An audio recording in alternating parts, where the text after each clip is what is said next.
calme, après très énervé, après très calme. Hein, c'est normal. Donc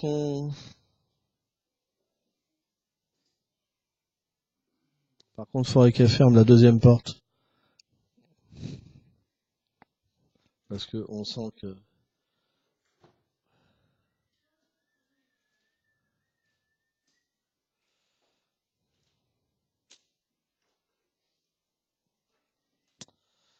Ok.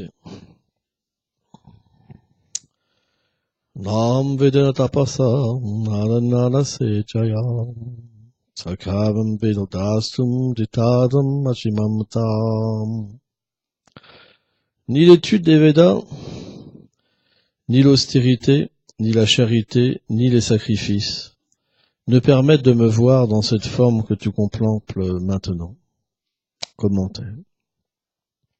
Srila Vidvacharya Thakur dit que si comme Arjuna, quelqu'un désire voir la forme humaine et éternelle à deux bras du Seigneur Krishna, en la considérant comme le but de la vie humaine, il ne sera pas capable de la connaître simplement en suivant de tels processus, comme l'étude des Védas, des austérités et des pénitences. C'est ce qu'il faut comprendre dans ce verset. Oma Gyanati Milandasya Gyanam Jalam Shalakaya Shakshuru Meditam Jena Taisme Shigurave Nama Nama Om Vishnu Padaya Golanga Plestaya Lupini Shibhakti Bibudaya Bebudete Namine Nama Om Vishnu Padaya Gola Plestaya Bhutale Shrimad Bhakti Pramodaya Pudi Goswami Namine Nama Om Vishnu Padaya Krishna Prestaya Bhutale Shrimate Bhakti Vedanta Swamiti Namine Nama Om Vishnu Padaya Krishna Prestaya Bhutale Shrimate Bhakti Rashaka Shiladev Goswamiti Namine Nama Om Vishnu Padaya Krishna Prestaya Bhutale Shrimate Bhakti Siddhanta Sarasvati Namine. Donc,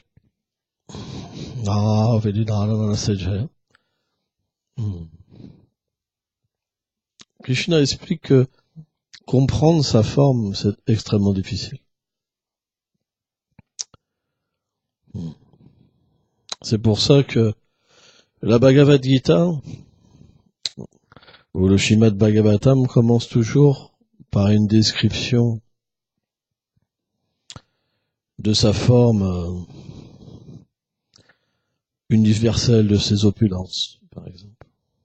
Parce que, dans un premier temps, quand la dévotion n'est pas dans le cœur, on est beaucoup plus sensible à la grandeur qu'à la petitesse de Dieu.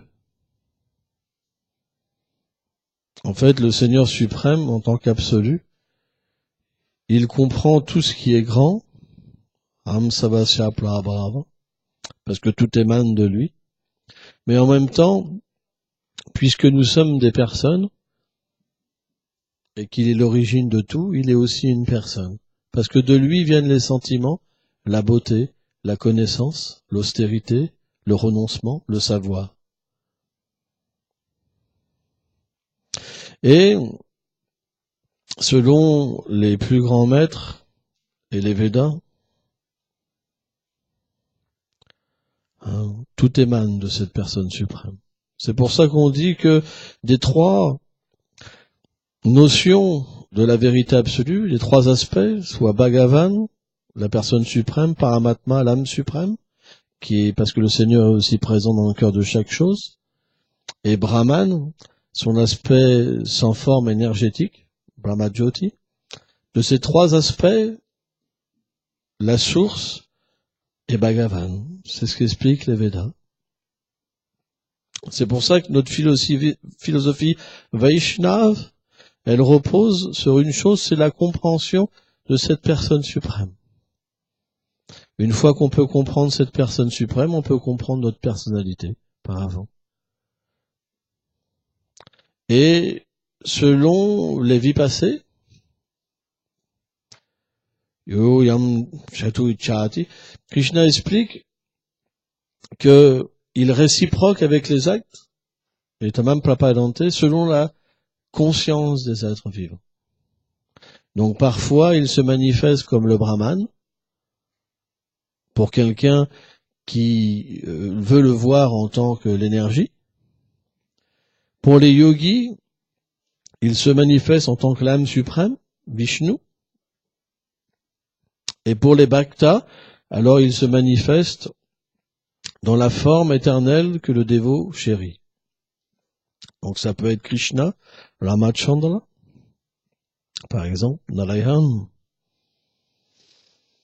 Et les formes du Seigneur,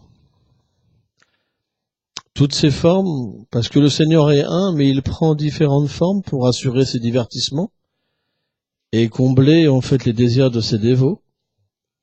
Ces formes-là, elles sont plus ou moins douces ou plus ou moins pourvues de puissance. Qu'est-ce que ça veut dire?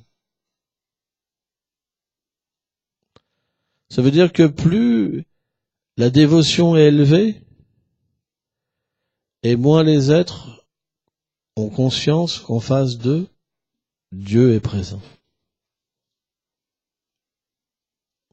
C'est pour ça que l'aspect de Krishna, Ishvara, Ishvara Parama Krishna Satchitananda Vigraham, cet aspect de Krishna, qui est l'origine en fait, puisqu'il est la douceur complète, alors il n'y a plus de conception de Dieu. Bien qu'il soit le Seigneur suprême, il n'y a plus de conception de Dieu. C'est pour ça que Krishna explique à Arjuna, même l'étude des Védas, même les austérités. Tu peux faire des millions de vies d'austérité. Pas possible de me comprendre.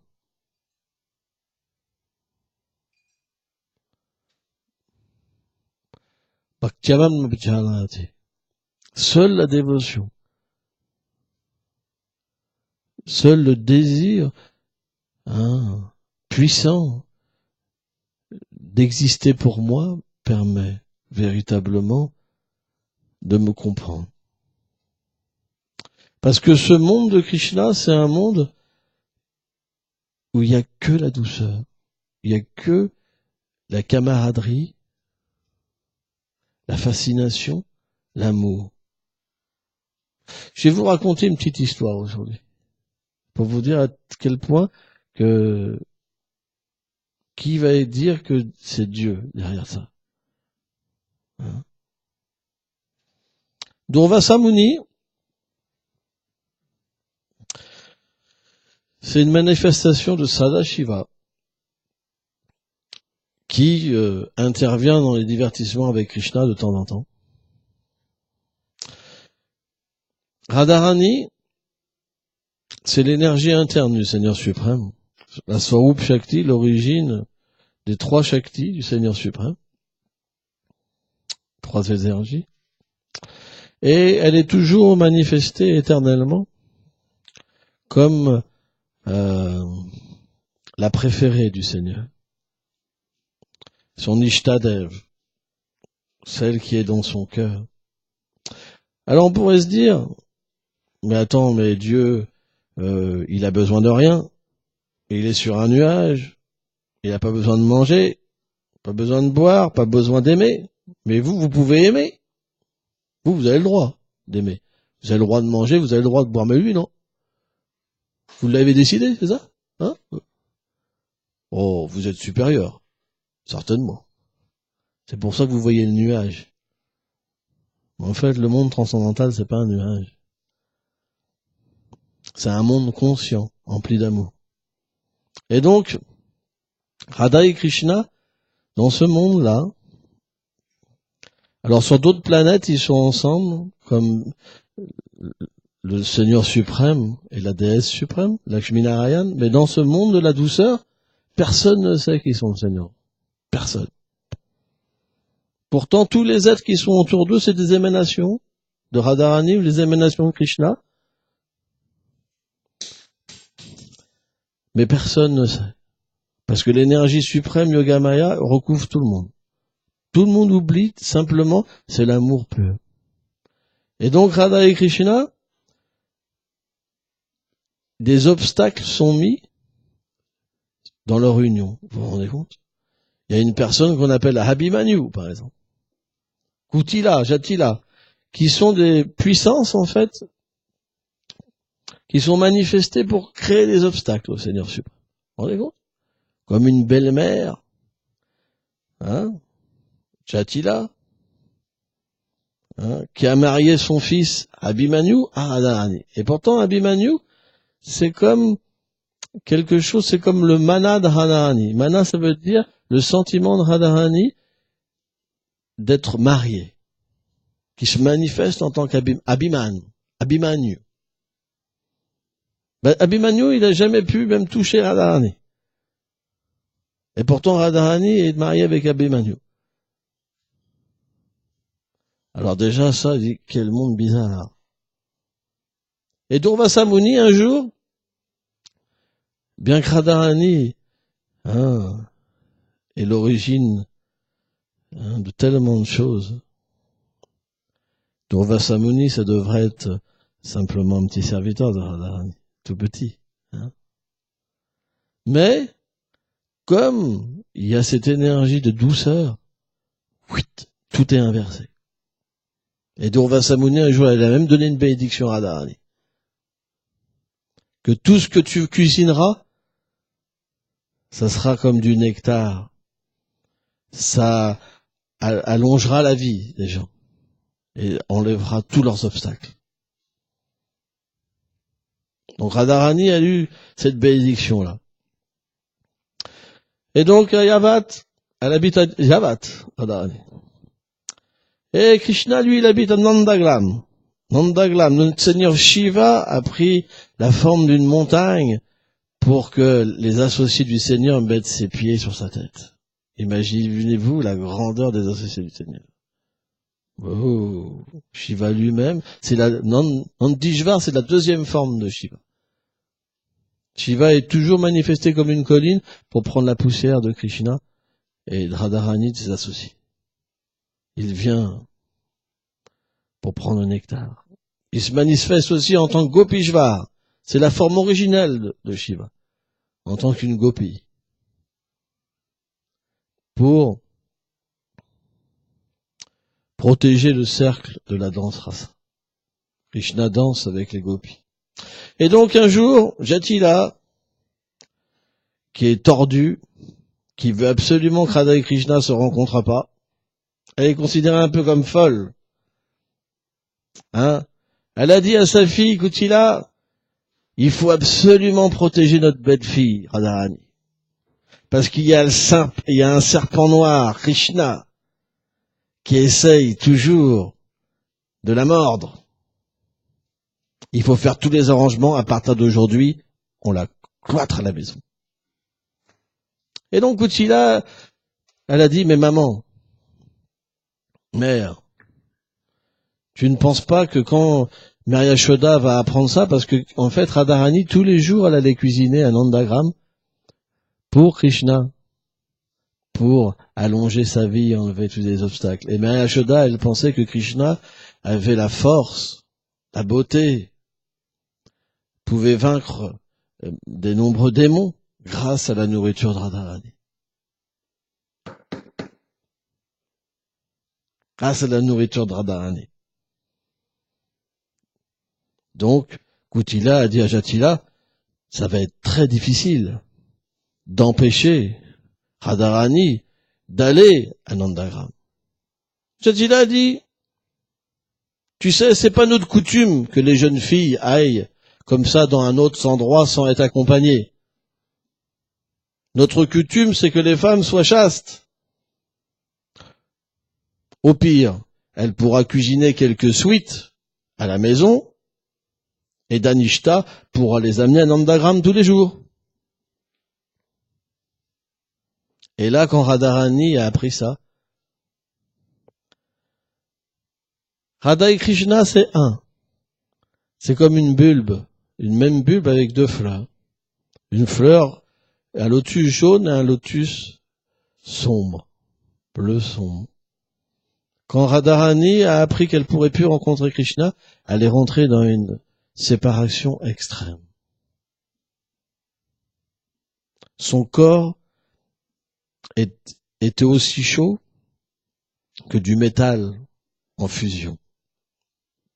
Et ses petites amies, pour l'aider, les Astasaki, les Manjari, etc., ont fait un lit de pétales de lotus spécial, qui ont une fraîcheur spéciale, avec du santal. Mais quand ils ont mis Radharani sur le lit est devenu en fusion. Et son sentiment de séparation était tellement puissant que c'est comme si un serpent l'avait piqué. Tous les membres de son corps étaient paralysés. Sa vie, en fait, alors c'est une façon de dire, sa vie la quittait tellement la séparation était élevée. Or, Vishaka allait mener au même moment que Radharani. Exactement au même moment. Ouh. C'est comme des sœurs jumelles. Lalita, elle est un peu plus âgée. C'est comme le gourou de Radharani. En fait, c'est des émanations de Radharani. C'est difficile à comprendre. Elles incarnent certains sentiments de Radharani. Et Vishaka est allée voir Jatila, elle s'est roulée au sol en pleurant. Radharani vient de se faire mordre par un serpent. Elle était dans son jardin, elle a vu des fruits, et elle a cru que la tête du serpent avec son joyau c'était un fruit, et elle s'est fait mordre. Elle va mourir, elle est en train de mourir. Et là, Jatila, parce qu'elle est très attachée aussi à Radharani, extrêmement attachée. Vraiment, vraiment attachée à Radharani, c'est sa vie aussi. Alors avec Kutila, ils sont partis en pleurs au chevet de Radharani. Et là, elles ont donc vu Radharani et elles se sont dit, il faut à tout prix qu'on trouve quelqu'un qui puisse enlever le venin. Vous savez, en Inde, par des mantras, on enlève le venin. De la même manière qu'il est venu, il ressort par un mantra.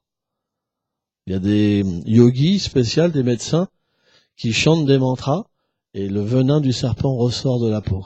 C'est mystique. Hein, ouais. Incroyable. Et donc, elles se sont dit, alors, on va aller voir Purnamasi. Purnamasi est une grande yogi. Donc, ils ont été voir Purnamasi.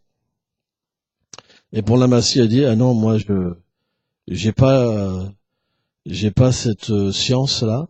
Et il y avait Gargi, la fille de Gargamuni. Donc, big yogi. Elle non plus.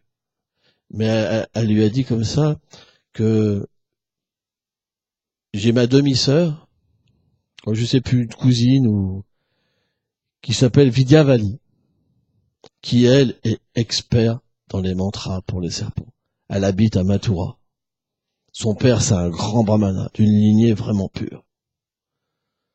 Et donc ils se sont dit, d'accord. En fait, ils avaient déguisé Krishna en Vidyavali. C'était un arrangement qui était fait. Et donc ils ont Gargi, donc, dans ce jeu-là, elle a amené Krishna déguisé en Vidyavali. Et donc ils ont été voir Vidyavali, et elle a dit non, moi je peux pas venir, c'est pas possible. Donc ils ont été à Mathura, il y a eu un arrangement, ils ont été à Mathura. Et dit moi c'est pas possible que je vienne. Mais pourquoi? Moi je viens d'une grande famille, et je peux pas casser les principes de ma famille. Je peux pas venir d'une ville à une autre. Une femme chaste ne se déplace pas comme ça. Et surtout, on m'a prévenu que chez vous, il y a une personne, le fils de Nanda Maharaj, Krishna. Il est expert à charmer les filles. Donc c'est impossible. Je ne peux pas venir. Il y a trop de danger. Et donc là, donc il y a eu une discussion, etc. Et finalement,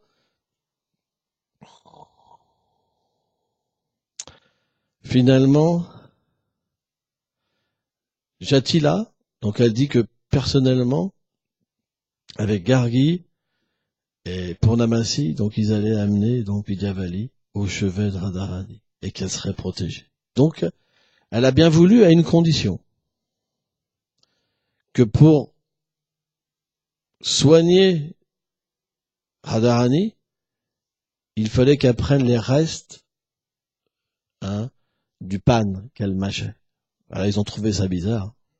Il dit, quelle est cette façon quand même de soigner les gens, de donner le reste de sa nourriture? Koutila, Jatila, ils ont trouvé vraiment ça bizarre. Tu vois. Ils ont eu un moment de... Tu vois. Mais Gardi, elle a dit, non, quand c'est une question de soigner, tout est possible. La preuve, c'est que les kshatriyas, ils prennent les restes des brahmanas. Ok. Donc ils ont été. Et là, Radharani était comme sans vie sur un lit. Et Vidyavali a dit, il faut que je chante des mantras sur tout le corps de Radharani.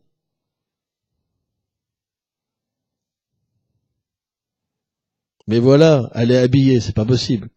Déjà, il faut déshabiller. Donc, Krishna, déguisé en Vidyavali, a commencé donc à chanter des mantras. Ses pieds, ses genoux, sur sa poitrine. Il est resté sur sa poitrine, il dit, ça marche pas.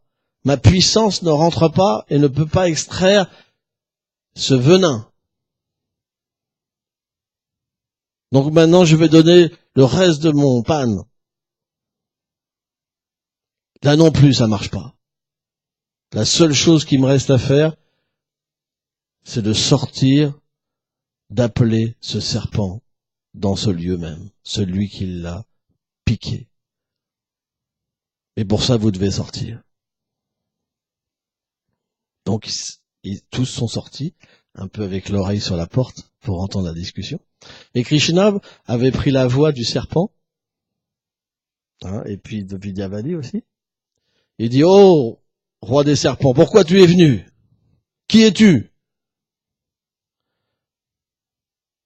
En fait, je suis un disciple de Shiva. Et je viens de Kailash. Et pourquoi as-tu mordu Radharani? C'est à cause de Jatila, parce qu'elle a fait 2 offenses. Et de toute façon, ce soir, je vais tuer son fils. Donc Jatila, déjà, elle pleurait. Elle dit, mon fils. Maintenant Radharani, mon fils. Et donc, Vidyavali dit, mais pourquoi? Quelles sont les 2 offenses? Le premier, c'est qu'elle a offensé Krishna, elle a critiqué Krishna sévèrement. Le deuxième, c'est qu'elle a empêché Radharani de venir cuisiner. Pour ça, son fils doit mourir. Et de toute façon, je fais mourir aussi Radharani. Et comme ça, Abhimanyu, parce que il pouvait être protégé par la protection de Radharani. Et puisque je tue ton fils, c'est toi qui seras morte après. Donc Jatila, elle pleure. C'est ma faute, tout ça, c'est ma faute, c'est ma faute. Donc comment faire pour arrêter et faire revenir Radharani, que Abhimanyu soit pas tué? C'est que Jatila, elle doit glorifier Durvasa Muni. Elle doit offrir des prières à Durvasa Muni, qu'elle mette aucun obstacle dans les rapports entre Radha et Krishna, et qu'elle le laisse Radharani cuisiner à Nandagram. Et là, dans sa peur, Jatila a dit oui. Donc, Vidyavali est sorti à ce moment-là. Le serpent imaginaire, il est parti. Et là, elle lui a touché, donc tout le monde a touché les pieds de Vidyavali comme le grand sorcier, quoi, le grand prêtre, etc. Et donc Jatila, elle était tellement confuse et repentante, et elle avait tellement peur du serpent qui revienne, qu'elle a dit à Vidyavali, en fait, il n'y a que toi qui as pu dompter ce serpent, donc ce soir, s'il te plaît, reste avec Radharani. Dormir avec Radharani dans le même lit et surveiller que tout aille bien. Donc, comprendre ces divertissements et la position de Krishna, qui est l'origine de toute chose, comme il dit dans la Bhagavad Gita, Ham Sarvasya Prabhava. C'est difficile à comprendre. Donc, c'est pour ça que Krishna il dit, c'est pas facile. Parce que la bhakti, ça veut dire quoi?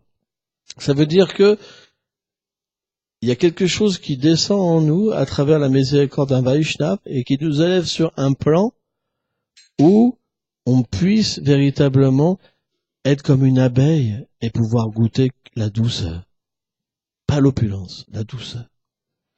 Tant qu'on n'est pas comme une abeille, on doit plutôt étudier la Bhagavad Gita dans un premier temps. Parce que cette relation avec Radha Krishna, ça ne sera pas possible. Ça nous dépasse trop. Même il y en a qui diront c'est un blasphème. Dire que Dieu se déguise. C'est un blasphème.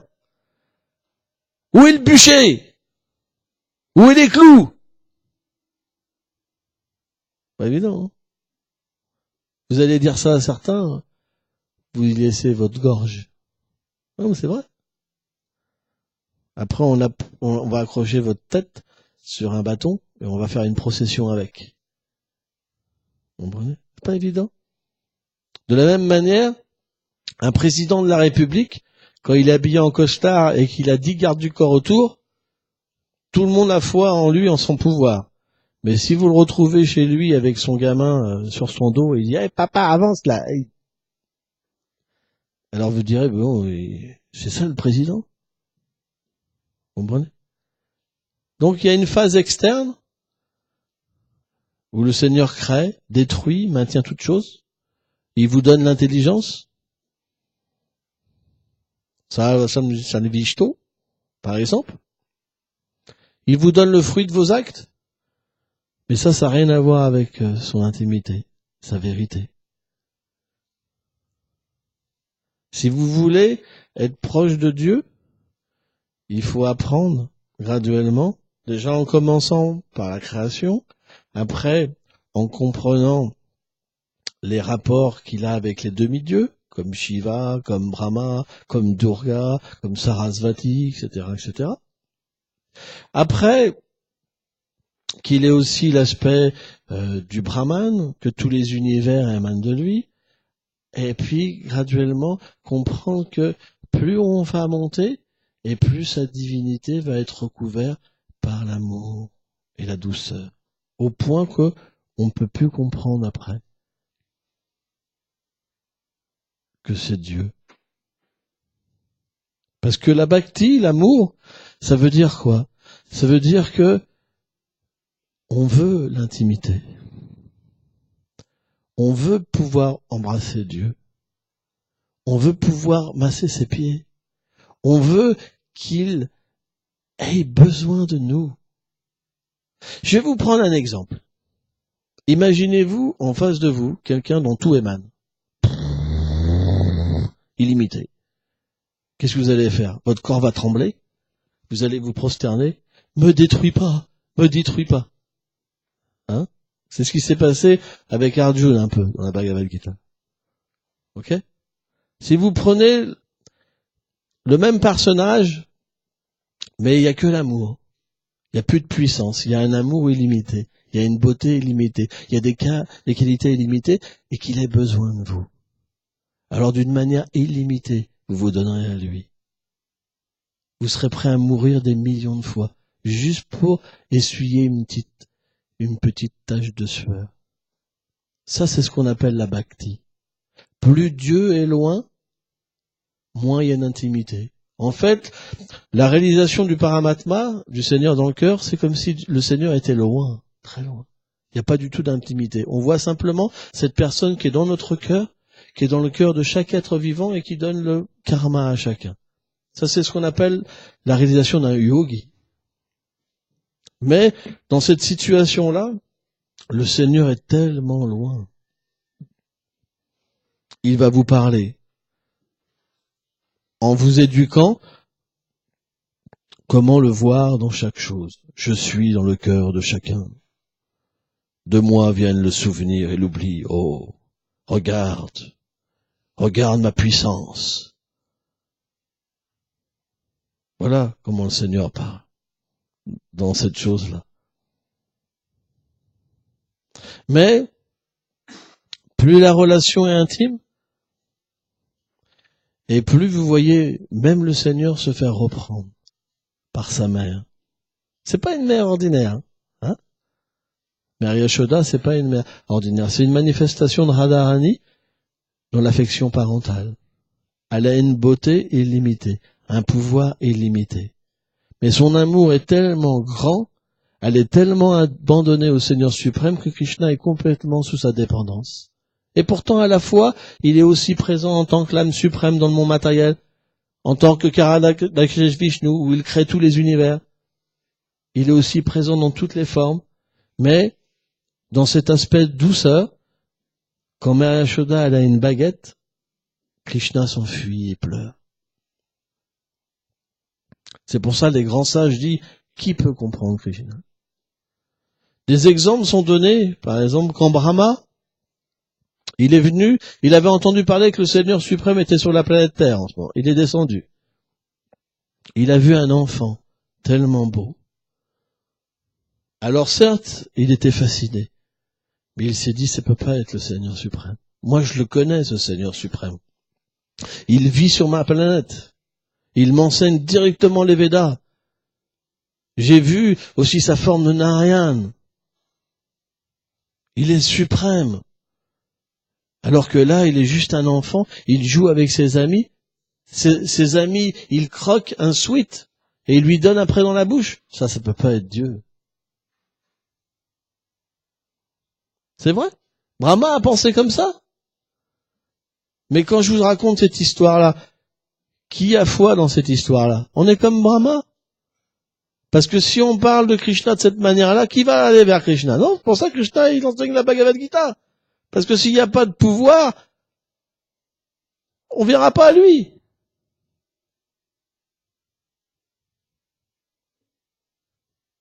Impossible. À moins que dans une vie passée déjà, Unam Jamante, Yadam Papante, Vasudam Salvati, ça m'a Soudou là-bas. On était déjà une grande âme. On avait déjà purifié toutes nos choses indésirables du cœur. On était libéré de toute conception corporelle de l'existence. On n'est ni une femme, ni un homme. Tout appartient au Seigneur suprême. Libéré de tout. Et en plus, il y a la bhakti. Ça veut dire qu'on a conscience qu'on est un compagnon du Seigneur éternellement. Mais Brahma avait pas cette qualité-là. Donc il a douté. Il a dit c'est pas possible. Je vois que de la douceur dans ce petit garçon. Donc, je vais essayer de le tester. Je vais le tester. Il voulait tester le Seigneur lui-même. Donc, on connaît l'histoire. Krishna, il a joué avec Brahma. Il s'est dit, il était en train de pique-niquer avec ses amis. Il était avec ses vaches. Il a dit, des vaches se sont égarées, restez là, s'il vous plaît, pique-niquer. Donc Brahma, quand il a vu Krishna partir, s'est dit, je vais subtiliser tous les pâtres et toutes les vaches. Et il est revenu et il regardait pour voir les réactions. Et Krishna a joué. Il semblait perdu. Où sont mes vaches? Hein? Mais, pendant que Brahma amenait les vaches et les avait cachées dans une espèce de grotte, avec ses pouvoirs mystiques, il les avait endormis, Krishna a manifesté autant de pâtres, autant de vaches, avec les mêmes signes, la même voix, les mêmes attitudes, etc. Parce qu'il est l'origine de tout. Et ça a duré pendant 1 an. Parce que le temps que Brahma fasse un instant, un mouvement, c'est égal à 1 an sur Terre. 1 seconde sur la planète de Brahma est égale à 1 année sur Terre, parce que c'est pas les mêmes temps. C'est pour ça quand les sages, dans le 5e chant du Bhagavatam, s'expliquait, quand les sages de Satyaloka viennent sur la Terre, par exemple, 2000 ans pour eux, c'est comme quelques instants. Ils viennent constamment aider les êtres. Ils apportent ce qu'on appelle Nemitika Dharma, une religion adaptée temps, lieu, circonstances. Ils prennent un aspect humain, en fait. Ils peuvent se faire crucifier, tout ça. Mais ils sont au-delà, tout ça. Et leur relation, elle est de fils avec Dieu. Ils appellent Dieu le Père, à Satyaloka. C'est des gens c'est des grands sages, très exaltés, où le Seigneur lui-même, en tant que Mahapurusha, il récite les Védas sur cette planète-là. Et tous les grands sages, en fait, en extase, ils écoutent les Védas directement du Seigneur suprême. Donc parfois, ces sages viennent sur terre, en tant que Messie, etc. Mais jamais ils disent qu'ils sont Dieu. Ils disent Dieu est plus grand que moi. Parfois, les gens, après, ils changent les vérités. Mais un être ordinaire, même un grand sage, peut pas devenir Dieu. Un jiva, une âme, est éternellement une âme séparée du Seigneur suprême. On peut pas devenir Dieu. C'est une fausse vérité. Dieu, elle n'oublie jamais qu'il est Dieu. Jamais. De toute façon, on appelle ça Mayavadi. Mayavada, il pense que l'énergie matérielle insignifiante du Seigneur peut recouvrir le Seigneur et le fragmenter. Mais ça, c'est une mauvaise conception. Krishna dit, Maya Dakshana Prakriti. Mon énergie matérielle est sous ma domination. Elle n'est jamais indépendante. Shiva dit, rien n'est indépendant du Seigneur suprême. Même moi, je suis sous ses ordres. Je reçois mon pouvoir de lui. Et donc, au bout d'un an, quand Brahma est revenu, il a été vraiment surpris. Parce qu'il a vu la même scène, il a vu les mêmes pâtres et les mêmes vaches. Et Krishna l'a illusionné de son énergie. C'est pour ça que ce divertissement est expliqué, ça s'appelle l'illusion de Brahma. Or, Brahma, c'est une âme réalisée, il peut pas être dans l'illusion. Mais il peut être quand même illusionné par le Seigneur suprême. Parce que même le Seigneur suprême, il peut, par son énergie Yogamaya, même mettre dans la confusion tous les plus grands sages. Même Shiva, une fois, Krishna a pris la forme de Mohini Murti. Et Shiva, quand il a vu cette forme féminine du Seigneur suprême, il est devenu fou, il a couru après. Shiva lui-même. Krishna l'a amené partout dans tous les lieux de pèlerinage où il y avait tous les grands sages de l'univers, et tous les grands sages de l'univers voyaient Shiva courir après une femme. Imaginez-vous. C'est inconcevable. Le Seigneur jouait avec Shiva, il le regardait, il avait une balle, et Shiva était complètement absorbé. Et quand Shiva a pu toucher Mohini Murti, il a perdu sa semence. C'est devenu l'or. Et là, le Seigneur s'est manifesté en tant que Vishnu, Narayan. Et là, Shiva a offert des prières à Narayan. Il n'y a que lui qui peut le mettre dans cette condition. Parce que Shiva est le plus grand des yogis. Il est une manifestation du Seigneur aussi, mais en tant que serviteur. En fait, la Brahma Samhita explique que Shiva est comme le cahier.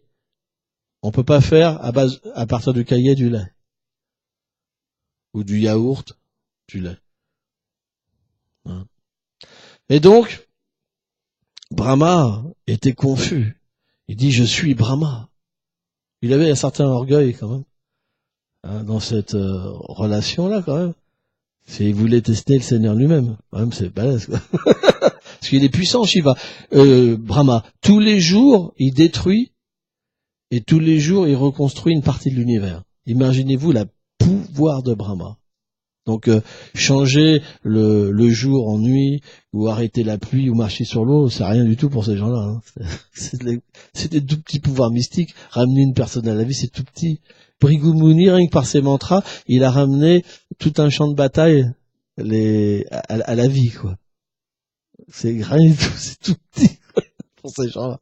En fait, ils montrent des tout petits pouvoirs quand ils viennent, pour pas que les gens ils peuvent pas, c'est pour que ça reste quand même croyable avec le temps, quand même. Et encore, même maintenant, dire que Jésus il a ramené quelqu'un à la vie, les gens ils y croient même pas, toi. Alors s'il avait ramené 100 000 personnes à la vie, ou 1 million de personnes, ça sera encore plus fantasmagorique, quoi. Vous comprenez ce que je veux dire? Donc, Brahma observait comme ça, il dit, mais c'est pas possible. Et là, on connaît l'histoire, Krishna a pris de chaque pâtre, de chaque vache, des formes de Narayan. Parce que Brahma adore Narayan. Et là, quand il a vu son Seigneur se manifester, en fait, de chaque pâtre et de chaque vache, là, il a commencé à réaliser la boulette. Et pas que ça. Il a vu tous les univers qui tournaient autour de lui, tous les demi-dieux, et même des brahmas, beaucoup plus, parce qu'en fait, sur chaque univers, il y a un brahma. Et notre univers, c'est le plus petit. Et Brahma a que 4 têtes. plus les univers sont grands, plus Brahma a de têtes. Et il a vu des Brahmas à 1000 têtes, à 10 000 têtes, à 100 000 têtes, des Shivas, etc. Et là, il a commencé vraiment à avoir la tête qui tourne, hein, à venir vert, rouge, jaune. Krishna l'a mis dans une situation démesurée où lui-même ne pouvait pas comprendre. Donc, que dire de petits insectes comme nous? Et à un moment, toutes les formes, elles sont rentrées en Krishna. Et Krishna, tellement il est expert, il faisait semblant de chercher ses vaches et être égaré et ses pattes. Imaginez-vous Krishna le joueur. Et Brahma, il arrivait avec le signe. Il est tombé au pied de Krishna avec ses casques. Il pleurait, pardonne-moi Seigneur. Et Krishna l'a regardé comme quelqu'un, mais qui est cette personne? Qui peut comprendre Krishna? Même Brahma, il peut pas comprendre Krishna. Même Shiva, il peut pas comprendre Krishna. C'est pour ça, vous pouvez faire toutes les austérités que vous voulez. Adopter tous les régimes que vous voulez. Toutes les postures que vous voulez. Apprendre toutes les philosophies que vous voulez. Si vous n'avez pas la miséricorde d'un bhakta, vous pourrez jamais comprendre Krishna. Ce verset explique ça. Il n'y a que la miséricorde qui compte. C'est pour ça, on n'est pas intéressé à être différent. On veut simplement suivre les grands Vaishnavas, comme chez la Lupa Goswami, et dépendre de leur miséricorde.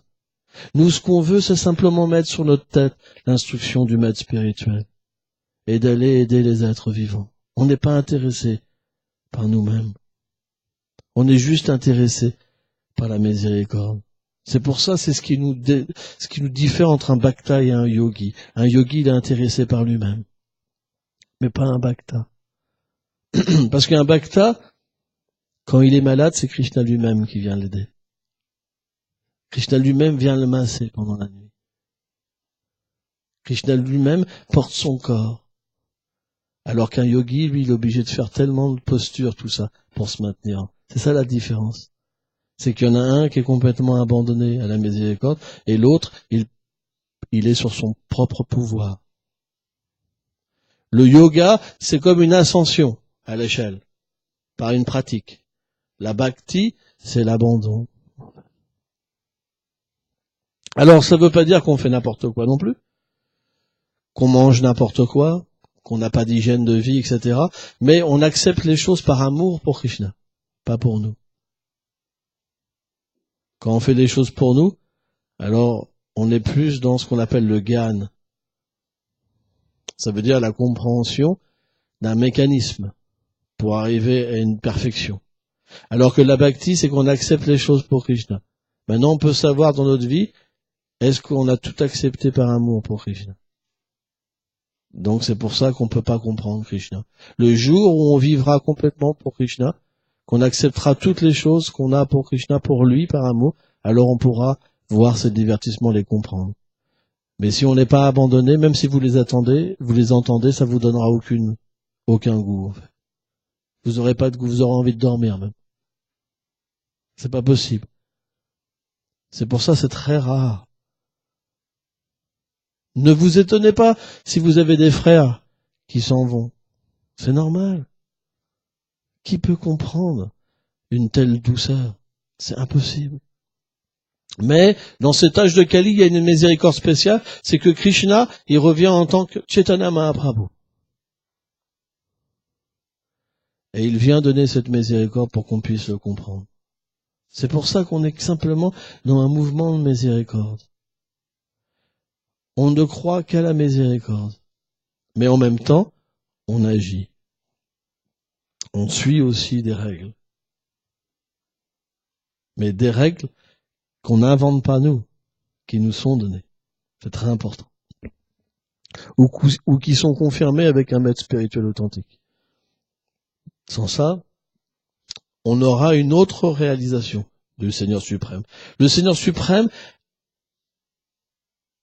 chacun, selon ses activités, il a une réalisation du Seigneur suprême. C'est pour ça qu'on peut dire que chaque être vivant a une religion, tant qu'on est conditionné dans le monde matériel.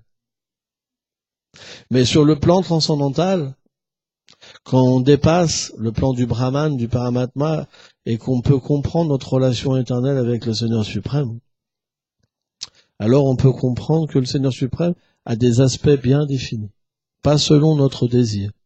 Par exemple, quand Krishna dit « Yamam Papadante », je réciproque.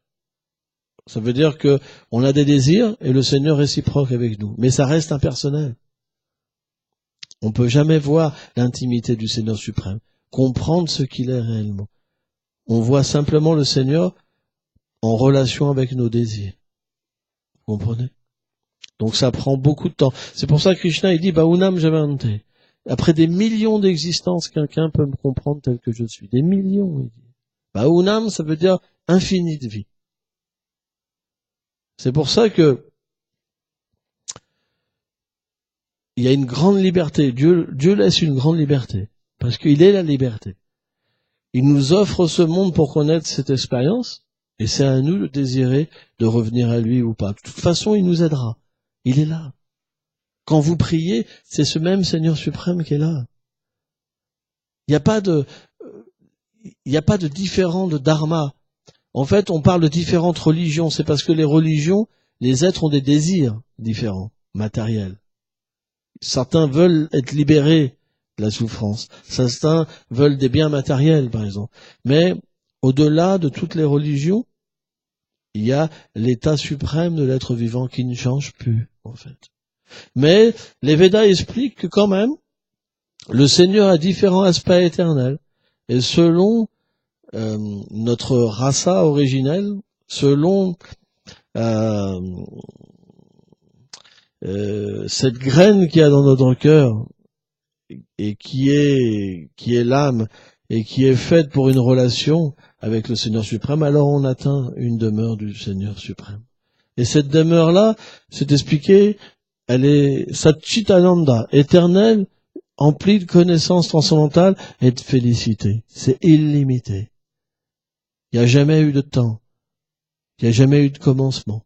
Ça dépasse toutes les raisons. C'est pour ça que l'expérience transcendantale, elle n'est pas si simple à avoir.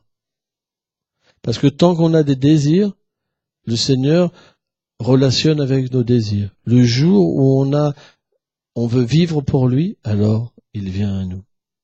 C'est pour ça que ce verset, Samvaham Samabhuteshu, le Vishosina Priya Bhajati Babata Betishaper, Krishna il dit, je suis ni envieux ni partial envers les êtres, celui qui m'aime, je l'aime, de la même manière. Je me donne à lui. Il se donne à moi, je me donne à lui. Il me glorifie, je le glorifie. Le Seigneur est comme ça.